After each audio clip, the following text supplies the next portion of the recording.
Hello everyone, welcome back our YouTube educational channel. Friends, आज हम लोग क्लास 9 ज्योग्राफी का चैप्टर 2 के नोट्स को कंप्लीट करने वाले हैं। इस चैप्टर में हम लोग भारत के भौतिक विभाग के बारे में पढ़े थे, जिसमें हमने हिमालय पर्वत श्रेणी को कंप्लीट कर लिए और सेकेंड में भारत उत्तर का विशाल मैदान जो कि भारत का था उसे भी हम लोग कंप्लीट कर चुके हैं। आज का जो वीडियो है वो है दक्षिण के पठार के बारे में हम लोग समझने का प्रयास करेंगे। तो अगर आप मेरे चैनल पर नए हैं तो मेरे चैनल को सब्सक्राइब करें, लाइक करें तथा शेयर करें। तो चलिए स्टार्ट करते हैं। दक्षिण के पठार। इस पठार को प्रायद्वीपीय पठार के नाम से जाना जाता है। ठीक, तो क्वेश्चन पूछा जा सकता है कि प्रायद्वीपीय पठार का दूसरा नाम क्या है। तो दक्षिण के पठार, या फिर दक्षिण का पठार का दूसरा नाम क्या है, तो प्रायद्वीपीय पठार। ठीक है, इसके बाद में इस पठार की आकृति त्रिभुजाकार है। तो क्वेश्चन बनता है कि दक्षिण के पठार की आकृति किस प्रकार का है, तो त्रिभुजाकार है। और नेक्स्ट है, यह क्षेत्र प्राचीन गोंडवाना भूमि का हिस्सा है। मैंने आपको बताई थी पार्ट 1 या पार्ट 2 वाले वीडियो में गोंडवाना लैंड के बारे में। पहले जो भूमंडल पर केवल एक ही भूखंड था जिसका नाम पैंजिया था, और इसके उत्तरी भाग को अंगारा लैंड कहा जाता था और इसके दक्षिणी भाग को ही गोंडवाना लैंड कहा जाता था। और यही जो प्रायद्वीपीय पठार जो है, ये प्रायद्वीपीय पठार यही गोंडवाना भूमि का एक अंश है। ठीक है, आप अगर भूल गए होंगे तो मेरा पार्ट 1 या पार्ट 2 वाले वीडियो को देख लीजिएगा, आपको क्लियर समझ में आ जाएगा। नेक्स्ट है, इसकी औसत ऊंचाई 600 से 900 मीटर है, यानी कि दक्षिण के पठार की औसत ऊंचाई है 600 से 900 मीटर। इसके उत्तर में अरावली, विंध्याचल और सतपुरा की पहाड़ियां हैं। ठीक है, तो क्वेश्चन बनता है कि दक्षिण के पठार के उत्तर में कौन सी पहाड़ियां हैं, तो अरावली पहाड़ियां हैं, विंध्याचल पहाड़ियां हैं और सतपुरा की पहाड़ियां दक्षिण के पठार के उत्तर में है। इसके बाद में नेक्स्ट है, इसके पश्चिम में पश्चिम घाट तथा पूर्व में पूर्व घाट की पहाड़ियां हैं। ठीक है, तो इसको हम लोग मैप में समझने की कोशिश करेंगे कि इसके पश्चिम में पश्चिमी घाट पर्वत और पूर्व में पूर्वी घाट पर्वत है। इस पठारी भाग के दो मुख्य भाग यानी कि दक्षिण के पठार को दो भाग में बांटा गया है। एक है मध्य उच्च भूमि और दूसरा है दक्कन का पठार। याद रखिएगा, दक्षिण के पठार का दो भाग में बांटा गया, मध्य उच्च भूमि और दक्कन का पठार। चलिए इसको समझने की कोशिश करते हैं। यहाँ पे आप दो फिगर देख रहे होंगे। ये जो है फिगर आपके बुक का दिया गया है, जो कि प्रायद्वीपीय पठार का भाग है। ये जो आप पार्ट देख रहे हैं, ये जो पूरा ये जो पार्ट इस प्रकार का आपको दिखाई दे रहा है नीचे तक, ये पूरा पार्ट जो है प्रायद्वीपीय पठार है। ठीक है, और यही प्रायद्वीपीय पठार को दक्षिण का पठार कहा जाता है। यहाँ से लेके यहाँ तक का ये जो फिगर है, ये आपका यहाँ से यहाँ तक के पार्ट का आपका फिगर दिया गया है। ठीक है, तो इस दक्षिण के पठार को दो भागों में बांटा गया है। एक है मध्य उच्च भूमि, जो कि ये आप जो देख रहे हैं ये पार्ट जो है इस प्रकार का, ये है मध्य उच्च भूमि। और ये जो पूरा पार्ट जो इस प्रकार का आपका दिखाई दे रहा है, ये है दक्कन का पठार। ठीक है, तो जो दक्षिण के पठार को आप देख रहे हैं कि किस प्रकार दो भाग में बांटा गया है। एक है मध्य उच्च भूमि और दूसरा है ये दक्कन का पठार। तो ये हल्का पिंक है, हल्का पिंक कलर का है, वो है मध्य उच्च भूमि का पार्ट। और नीचे जो आप डार्क पिंक कलर देख रहे हैं ये है दक्कन का पठार। ठीक है, हमने अभी थोड़ा देर पहले हम पढ़े थे कि इसकी आकृति जो है दक्षिण के पठार की, ये पूरे की आकृति जो है ये त्रिभुजाकार है। आप देख रहे हैं इस प्रकार की बनाई गई है आकृति, तो ये हो गई त्रिभुजाकार। तो दक्षिण के पठार की आकृति किस प्रकार की है, त्रिभुजाकार हो गई।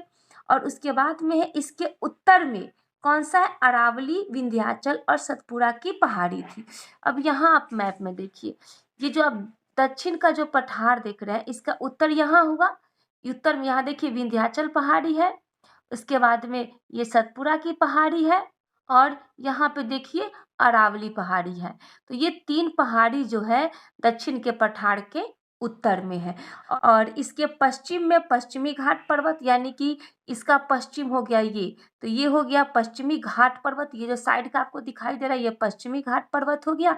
और इसके पूरब को पूर्वी घाट पर्वत कहते हैं। ठीक है, यहाँ पे देख रहे हैं पूर्वी तटीय मैदान यानी कि पूर्वी घाट पर्वत, और यहाँ पे है पश्चिमी घाट पर्वत है, ये हो गया। ठीक है, दक्षिण के पठार के जो फर्स्ट में है वो है मध्य उच्च भूमि। अब हम लोग इसको कंप्लीट करेंगे, इसके नोट्स को कंप्लीट करेंगे। तो इस भूमि का अधिक भाग या अधिकतर भाग मालवा का पठार कहलाता है, इसको याद रखिएगा। मालवा का पठार जो है मध्य उच्च भूमि का एक पार्ट है। जो मालवा का पठार जो है थोड़ा राजस्थान, मध्य प्रदेश और थोड़ा सा गुजरात के साइड में मालवा का पठार पड़ता है, यानी कि राजस्थान, मध्य प्रदेश और गुजरात में मालवा का पठार फैला हुआ है। इसके बाद में नेक्स्ट है, इस पठारी भाग के पूरब में महादेव श्रृंखला, उत्तर पश्चिम में अरावली और मध्य में विंध्य श्रृंखला है। क्वेश्चन बनता है कि मध्य उच्च भूमि के पूरब में कौन सी पहाड़ी है, तो महादेव श्रृंखला है। उसके बाद में मध्य उच्च भूमि के उत्तर पश्चिम में कौन सी पहाड़ी है, तो अरावली, और इसके मध्य में कौन सी है, तो विंध्याचल पर्वत या विंध्य पर्वत। ठीक है, अभी जो है हम लोग मध्य उच्च भूमि के बारे में ही अच्छे से समझेंगे, उसके बाद में हम लोग दक्कन के पठार के बारे में समझेंगे। यहाँ देखिए, ये है मालवा का पठार। ये जो पार्ट है, ये सारा पार्ट जो है मध्य उच्च भूमि के अंतर्गत आता है।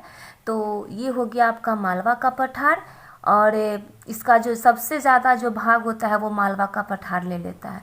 उसके बाद में जो ये मध्य उच्च भूमि के पूरब में महादेव श्रृंखला है। ठीक है, तो महादेव श्रृंखला जो है इसके पूरब में हो गया। तो यहाँ आप देखिए, ये इसका जो पूरब पार्ट यहाँ हो गया, तो ये देखिए महादेव की पहाड़ी है। उसके बाद में इसके उत्तर पश्चिम, यानी कि इसका जो यहाँ पे जो मध्य उच्च भूमि के उत्तर पश्चिम, ये हो गया उत्तर, ये हो गया इसका पश्चिम। तो उत्तर पश्चिम में अरावली पर्वत श्रेणी हो गई, और यहाँ पे मध्य में, यानी कि जो मध्य उच्च भूमि के बीच में, ये हो गया आपका विंध्याचल पर्वत। ये आपको दिखाई दे रहा होगा विंध्याचल पर्वत। इसके पश्चिम में राजस्थान का मरुस्थलीय क्षेत्र है। यहाँ चंबल, सिंध, बेतवा तथा केन नदियाँ बहती है। इसके पूर्वी विस्तार को स्थानीय रूप से बुंदेलखंड या बघेलखंड के नाम से जाना जाता है। क्वेश्चन बनता है कि मध्य उच्च भूमि के पश्चिम में कौन सा मरुस्थल स्थित है, तो राजस्थान का मरुस्थल स्थित है। उसके बाद में है मध्य उच्च भूमि में कौन कौन सी नदियाँ बहती है, तो चंबल हो गया, सिंध हो गया, बेतवा हो गया और केन हो गया। चंबल नदी जो होती है राजस्थान के चित्तौड़गढ़ में बहती है। उसके बाद में सिंध नदी। अब आप देखिए, सिंधु नदी और सिंध नदी दोनों अलग अलग नदियाँ हैं। सिंधु नदी जो है वो पाकिस्तान, पंजाब से होते हुए वो पाकिस्तान में प्रवेश करती है, लेकिन ये जो सिंध नदी है वो उत्तर प्रदेश और मध्य प्रदेश के राज्यों में बहने वाली नदी, ये जो जमुना नदी की उपनदी है, यानी कि जमुना नदी से ये निकलती है। उसके बाद में बेतवा जो हो गया, ये भी उत्तर प्रदेश और मध्य प्रदेश राज्य में बहती है। और केन नदी जो हो गई वो मध्य प्रदेश से स्टार्ट होती है। ये जो नदी है ये मध्य प्रदेश से ही स्टार्ट होती है, और ये यमुना नदी में जाके ये मिल जाती है। ठीक है, तो चंबल, सिंध, बेतवा और केन, ये सभी नदियाँ जो है मध्य उच्च भूमि के अंतर्गत आता है। ठीक है, या फिर मध्य उच्च भूमि में बहने वाली 4 नदियाँ हो गई, चंबल, सिंध, बेतवा और केन नदियाँ। और इसके अब यहाँ पे देखिए कह रहा है इसके पूर्वी विस्तार को, यानी कि इसके पूरब में जो विस्तार हुआ है उसको किस नाम से जाना जाता है, तो बुंदेलखंड या बघेलखंड के नाम से जाना जाता है। विंध्याचल के दक्षिण में सतपुड़ा पर्वत और पूरब में अमरकंटक और छोटा नागपुर का पठार। अब यहाँ पे विंध्याचल की बात कर रहा है। विंध्याचल पर्वत के दक्षिण में कौन सा पर्वत है, तो विंध्याचल पर्वत के दक्षिण में सतपुड़ा पर्वत है। ठीक है, और फिर विंध्याचल पर्वत के पूरब में क्या है, तो अमरकंटक और छोटा नागपुर का पठार। इस लाइन को समझने की कोशिश कीजिएगा। विंध्याचल पर्वत के दक्षिण में है सतपुड़ा पर्वत और पूरब में अमरकंटक और छोटा नागपुर का पठार है। अमरकंटक की जो है वो नर्मदा नदी जो बहती है मध्य प्रदेश में, उसका उद्गम स्थल जो है अमरकंटक, यानी कि अमरकंटक से ही नर्मदा नदी का उद्गम होता है, जो कि मध्य प्रदेश में है। ठीक है, ये देखिए ये 20 का पार्ट हो गया, आपका उच्च मध्य भूमि का पार्ट हो गया। और यहाँ जो है ये जो है देख रहे हैं, ये राजस्थान का मरुस्थल है। ये सिंध, चंबल, बेतवा और केन, ये सभी नदी यहाँ पे बहती है। ये नदी जो है यहाँ से बहती है।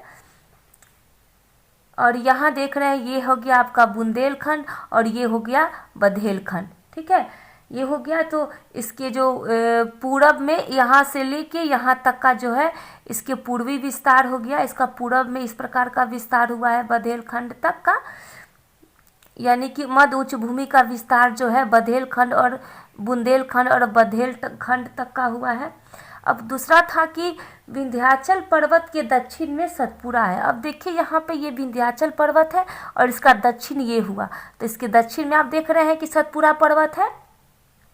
उसके बाद में जो विंध्याचल पर्वत है उसके पूरब में छोटा नागपुर का पठार है। तो ये देखिए विंध्याचल पर्वत यहाँ है और इसके पूरब इसका यहाँ पे है, तो ये हो गया आपका छोटा नागपुर का पठार। आप देख रहे होंगे कि छोटा नागपुर का पठार है और यहाँ पे मध्य प्रदेश है। तो मध्य प्रदेश में यहाँ पे अमरकंटक है। तो अमरकंटक जो है विंध्याचल पर्वत के पूरब में हो गया। और फिर विंध्याचल पर्वत के पूरब में कौन सा पठार हो गया, तो छोटा नागपुर का पठार हो गया। ठीक है, इसका विस्तार बिहार राज्य के गया जिले के दक्षिणी सीमा तक है। यानी कि जो मध्य उच्च भूमि का विस्तार कहाँ से कहाँ तक है, तो बिहार राज्य के गया जिला के दक्षिणी सीमा तक इसका विस्तार है। ठीक है, यहाँ बहने वाली नदियाँ दामोदर, सोन और स्वर्णरेखा है। यहाँ का मतलब किसकी बात कर रहा है, तो बिहार राज्य की बात कर रहा है। तो बिहार राज्य में बहने वाली नदियाँ कौन हो गई, दामोदर, सोन और स्वर्णरेखा। ठीक है, उसके बाद में नेक्स्ट है छोटा नागपुर जो कि झारखंड में है। छोटा नागपुर का सबसे ऊंचा पठारी क्षेत्र को पात क्षेत्र कहते हैं, याद रखिएगा। पात क्षेत्र किसे कहते हैं, जो छोटा नागपुर के सबसे ऊंचा पठारी क्षेत्र को पात क्षेत्र कहते हैं। और इसकी जो ऊंचाई हो गई वो हो गई 1100 मीटर। तो पात क्षेत्र की ऊंचाई कितनी हो गई, 1100 मीटर। ठीक है, उसके बाद में नेक्स्ट है रांची का पठार, इसके पूरब में है तथा उसकी ऊंचाई औसत 600 मीटर है। तो छोटा नागपुर का पठार भी कहाँ पे है, झारखंड में है। उसके बाद रांची का पठार भी झारखंड में है और तीसरे नंबर में हजारीबाग का पठार। तो ये तीनों जो पठार है वो है झारखंड में। ठीक है, और सबसे ऊंचा जो हो गया वो हो गया छोटा नागपुर का पठार, इसका जो ऊंचाई हो गया 1100 हो गया। फिर रांची का पठार हो गया, उससे थोड़ा कम हो गया यानी कि 600 मीटर। और तीसरा में हजारीबाग का पठार, इसकी ऊंचाई हो गई 300 मीटर। ठीक है, तो ये तीनों जो पठार है वो है झारखंड में ही स्थित है। उसके बाद में पारसनाथ की पहाड़ी 1365 मीटर ऊंची है। तो पारसनाथ की पहाड़ी भी झारखंड में ही स्थित है और इसकी जो ऊंचाई हो गई वो है 1365 मीटर। ठीक है, क्वेश्चन बनता है कि पारसनाथ की पहाड़ी कितनी मीटर ऊंची है, तो 1365 मीटर ऊंची है। नेक्स्ट है सतपुरा के दक्षिण में ताप्ती का घाटी है। नर्मदा और ताप्ती दोनों नदियाँ भ्रंश घाटियों से होकर बहती है। यानी कि सतपुरा पर्वत के दक्षिण में ताप्ती नदी है। ताप्ती नदी जो है वो सूरत में बहती है, ताप्ती की घाटी है। और नर्मदा और ताप्ती ये दोनों नदियाँ जो है भ्रंश घाटियों से होकर गुजरती है। भ्रंश घाटी यानी कि ये जो देखिए ये जमीन हो गई और इसके बीच में जो इस प्रकार का धंसाव होता है इसको हम कहते हैं भ्रंश घाटी। ठीक है, तो ये ताप्ती और नर्मदा ये दोनों जो है भ्रंश घाटी से होकर इस प्रकार बहती है। ठीक है, याद रखिए कि सतपुरा के दक्षिण में कौन सी नदी की घाटी है, तो ताप्ती नदी की घाटी है। ठीक है, और ये क्वेश्चन बनता है कि कौन सी नदियाँ भ्रंश घाटियों से होकर बहती है, तो ताप्ती और नर्मदा ये दोनों नदियाँ जो है भ्रंश घाटियों से होकर बहती है। नेक्स्ट है अरावली की पहाड़ियाँ दक्षिण पश्चिम में गुजरात से लेकर उत्तर पूर्व में दिल्ली तक फैली है। दिल्ली के निकट इसे दिल्ली की पहाड़ी कहा जाता है। तो अरावली पर्वत जो है वो राजस्थान में है। कहाँ से कहाँ तक फैली हुई है, तो ये दक्षिण पश्चिम में गुजरात से लेके ये उत्तर पूर्व में दिल्ली तक फैला हुआ है। और दिल्ली के निकट जो है अरावली हिल्स को दिल्ली की पहाड़ी के नाम से जाना जाता है। ठीक है। और दक्षिण पश्चिम में आबू के निकट इसकी सबसे ऊंची चोटी माउंट आबू। माउंट आबू क्या है, तो माउंट आबू जो है वो हिल स्टेशन है। तो इसकी जो माउंट आबू की सबसे ऊंची जो अरावली हिल की जो सबसे ऊंची चोटी हो गई वो है गुरु शिखर, जो कि माउंट आबू में है। ठीक है। और गुरु शिखर की ऊंचाई हो गई 1722 मीटर। तो एक क्वेश्चन बनता है कि अरावली की सबसे ऊंची चोटी का नाम क्या है, तो इसकी चोटी का नाम हो गया गुरु शिखर। और ये कहाँ पे स्थित है, तो ये माउंट आबू में स्थित है। ये देखिए ये अरावली पर्वत श्रेणी है जो कि राजस्थान में है। और यहाँ पे आप देख रहे हैं ये गुरु शिखर है। गुरु शिखर की जो यहाँ पे देखिए यहाँ पे दिया हुआ 1727, कभी थोड़ा बहुत ऊपर नीचे कम ज़्यादा कर देता है। आपके बुक में दिया हुआ है 1722, यहाँ पे 1727 दिया हुआ है। यहाँ पे देखिए ये आपका दिल्ली हो गया। ठीक है, ये दिल्ली। तो अरावली हिल्स जो है कहाँ तक फैला हुआ है, तो ये गुजरात से लेके, गुजरात में भी इसका थोड़ा सा पार्ट है, तो गुजरात से लेके ये दिल्ली तक अरावली हिल्स जो है फैला हुआ है। और यहाँ पे यही अरावली हिल्स को, अरावली पर्वत श्रेणी को दिल्ली के निकट के लोग इसे दिल्ली की पहाड़ी के नाम से जानते हैं। ठीक है। और अरावली की सबसे जो ऊंची शिखर हो गई, सबसे ऊंची शिखर को हम गुरु शिखर के नाम से जानते हैं। अब नेक्स्ट है दक्कन का पठार, यानी कि दक्षिण के पठार को दो भागों में बांटा गया था। ये देखिए ये दक्षिण के पठार के बारे में हम लोग पढ़ रहे हैं। तो दक्षिण के पठार को दो भाग में बांटा गया था, एक है मध्य उच्च भूमि और दूसरा है दक्कन का पठार। तो हम लोगों ने मध्य उच्च भूमि को कंप्लीट कर लिया है। अब हम लोग दक्कन के पठार को कंप्लीट करने जा रहे हैं। तो दक्कन के पठार को दक्कन ट्रैप भी कहा जाता है। तो क्वेश्चन बनता है कि दक्कन के पठार को किस नाम से जाना जाता है, तो दक्कन ट्रैप के नाम से भी दक्कन के पठार को जाना जाता है। और इसका निर्माण किसके द्वारा हुआ है, तो दक्कन का पठार जो है वो लावा के द्वारा इसका निर्माण हुआ है। तो जब जमीन के अंदर जब प्रेशर पड़ता है और प्रेशर के बाद जब लावा जो है लावा जो है ज़मीन के ऊपर पार्ट में आ जाता है और वहीं ठंडा होने के बाद वो जम जाता है, तो वहीं पठार का निर्माण होता है। आपने ये सब क्लास 7 और 8 में आपने पढ़ लिया होगा। तो ये जो है जो दक्कन का पठार का निर्माण भी किसके द्वारा हुआ है, तो लावा द्वारा। क्वेश्चन पूछा जा सकता है कि दक्कन के पठार का निर्माण किसके द्वारा हुआ है, तो ऑप्शन में कुछ भी देगा और आपको याद रखना होगा लावा। इसके अंतर्गत मध्य प्रदेश, महाराष्ट्र के अधिकांश भाग, पश्चिमी आंध्र प्रदेश, कर्नाटक और तमिलनाडु राज्य के अधिकतर भाग आते हैं। यानी कि दक्कन के पठार के अंतर्गत कौन कौन से राज्य आएंगे, तो आपको याद रखना होगा ये सारे राज्य का नाम। मध्य प्रदेश आते हैं दक्कन के पठार के अंतर्गत। फिर महाराष्ट्र के अधिकांश भाग, पूरा महाराष्ट्र का पार्ट नहीं आएगा, महाराष्ट्र के अधिकांश भाग आएंगे। फिर पश्चिमी आंध्र प्रदेश, यानी कि पश्चिम साइड का जो आंध्र प्रदेश है वो आएगा। इसके बाद में कर्नाटक आएगा और तमिलनाडु राज्य का अधिकतर भाग आएगा, यानी कि तमिलनाडु राज्य का भी पूरा भाग नहीं आएगा। तो ये जो है मध्य प्रदेश, महाराष्ट्र, आंध्र प्रदेश, कर्नाटक और तमिलनाडु के अधिकतर, ये सभी जो है दक्कन के पठार के अंतर्गत आते हैं। नेक्स्ट है इसकी लंबाई 1600 किलोमीटर है, यानी कि दक्कन की जो पठार की जो लंबाई है वो हो गया 1600 मीटर। और उत्तर में ताप्ती नदी के बाएं तट से प्रारंभ होकर दक्षिण में कन्याकुमारी अंतरीप तक फैला हुआ है। यानी कि जो दक्कन का पठार है उत्तर में कौन सी नदी है, ताप्ती नदी से स्टार्ट हुआ है और नीचे में कन्याकुमारी अंतरीप तक फैला हुआ है।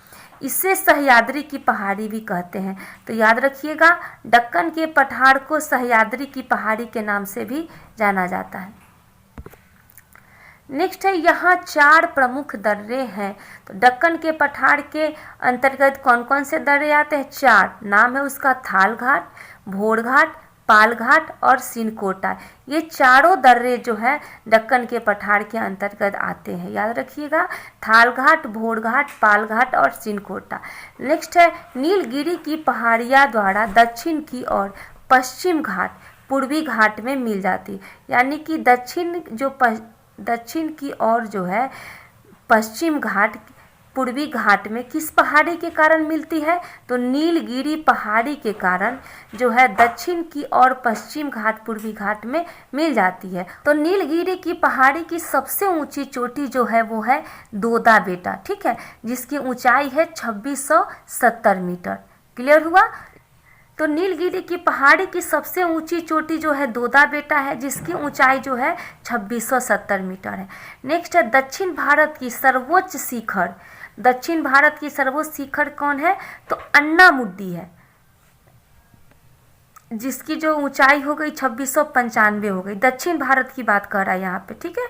तो दक्षिण भारत की सर्वोच्च शिखर क्या है, तो अन्नामुडी है। तो किस पहाड़ी पे स्थित है, तो अन्नामलाई की पहाड़ी पर ये स्थित है। उसके बाद में नेक्स्ट है पूर्वी घाट की प्रमुख पहाड़ियों के नाम। तो पूर्वी घाटी की प्रमुख पहाड़ी कौन कौन सी है, तो उड़ीसा में महेंद्रगिरी, याद रखिएगा, उड़ीसा में महेंद्रगिरी है। आंध्र प्रदेश में नलामलई है, पालकोंडा है, ठीक है। आंध्र प्रदेश में 2 गो है पहाड़ी, नलामलई और पालकोंडा। फिर तमिलनाडु में है अन्नामलई और पचामलई। शिवराय, पलनी तथा बेलंगिरी, ये सभी जो है पूर्वी घाट की पहाड़ियों के नाम है। महानदी गोदावरी, कृष्णा तथा कावेरी उपजाऊ मैदान तथा डेल्टा का निर्माण करती है। याद रखिए कि कौन सी नदियाँ जो है डेल्टा का निर्माण करती है, तो महानदी, गोदावरी, कृष्णा और कावेरी, ये सब जो है दक्षिण की नदियां हैं। दक्षिण भारत की ये चारों नदियां हैं। तो ये चारों नदियां जो है उपजाऊ मैदान बनाती है तथा डेल्टा का निर्माण करती है, ठीक है। अब हम लोग इसको मैप के थ्रू समझने की कोशिश करेंगे। ये देखिए, ये जो है दक्षिण का पठार पूरा हम लोग पढ़े थे। इसको 2 पार्ट में बांटे थे। एक है मध्य उच्च भूमि, जिसको हम लोग कंप्लीट कर लिए थे, और ये जो पार्ट हो गया, ये जो आप पार्ट देख रहे हैं, ये हो गया दक्कन का पठार। तो दक्कन के पठार के बारे में हम लोग अब समझने की कोशिश करेंगे। ये देखिए, दक्षिण के पठार के अंतर्गत ये मध्य प्रदेश का पूरा पार्ट आता है। यहाँ पे महाराष्ट्र है, महाराष्ट्र का अधिकांश पार्ट आता है। उसके बाद में है आप में वहाँ पे था पश्चिमी आंध्र प्रदेश। ये देखिए आंध्र प्रदेश, तो पश्चिम साइड का आंध्र प्रदेश, से पूरा आंध्र प्रदेश का पार्ट नहीं आता है, पश्चिम साइड का आंध्र प्रदेश। उसके बाद में कर्नाटक का पूरा, और फिर तमिलनाडु, ये तमिलनाडु है, तो तमिलनाडु का जो है अधिकतर भाग, यानी कि पूरा पार्ट नहीं आता है, ठीक है। तो यहाँ पे ये देखिए, ये ताप्ती नदी है, ठीक है, यहाँ आपको दिखाई दे रहा होगा। तो ये ताप्ती नदी से लेकर नीचे यहाँ पे आप यहाँ पे दिखाई दे रहा होगा कुमारी अंतरिप, यानी कि यहाँ पे कन्याकुमारी तक, यहाँ से ताप्ती नदी से लेके यहाँ कन्याकुमारी तक जो है ये दक्कन का पठार फैला हुआ है। यहाँ देखिए, ये है नीलगिरी की पहाड़ी, और ये यहाँ पे आप देखिए ये है अन्नामलाई की पहाड़ी, ठीक है।